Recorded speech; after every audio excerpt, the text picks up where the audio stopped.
Hi everyone.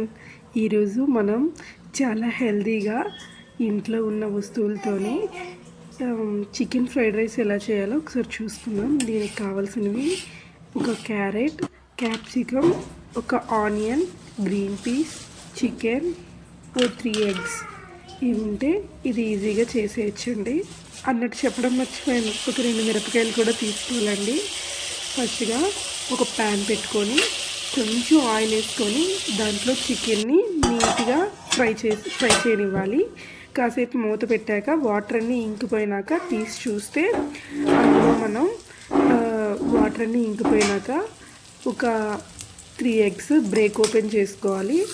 చేసుకున్నాక దానికి కూడా మూత పెట్టి కాసేపు ఇలా అలా మగ్గనివ్వాలి. ఆ 3 ఎగ్స్ మొత్తం మగ్గిపోయినాక మూత పెట్టేసినాక 3 ఎగ్స్ మగ్గిపోయినాక ప్యారలల్గా పక్కన మనం కొంచెం రైస్ కూడా బాయిల్ చేసుకోవాలండి. ఈ ఫ్రైడ్ రైస్లోకి వేయాల్సిన రైస్ ఇవన్నీ మగ్గిపోయినాక రెండు కలిపి నీట్గా ఫ్రై చేసుకొని అంతా ఫ్రై అయిపోయినాక దాంట్లోకి కట్ చేసిన ఆనియన్స్, మిరపకాయలు, క్యారెట్, క్యాప్సికమ్, గ్రీన్ పీస్ ఇవన్నీ వేసుకొని అల్లం వెల్లుల్లి కూడా చాలా చిన్న ముక్కలుగా తరుక్కొని వేసుకోవచ్చు. అది మీ విషయం అండి, నచ్చితే వేసుకోండి, నచ్చకపోతే లేదు.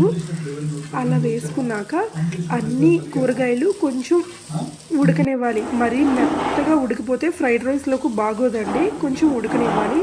కొంచెం ఉప్పు, ఇంట్లో చేసుకున్న ధనియాలు, జీలకర్ర పౌడర్, ఇంకా whole garam masala powder 1 spoon వేసుకున్నాక మూత పెట్టేసి ఒక్క 2 మినిట్స్ మగ్గనిస్తే సరిపోతుందండి. దాంట్లోకి మనం రైస్ యాడ్ చేసుకొని మరీ గట్టిగా కలిపేకూడదండి, ఎగ్ ఇవన్నీ చెదిరిపోతాయి.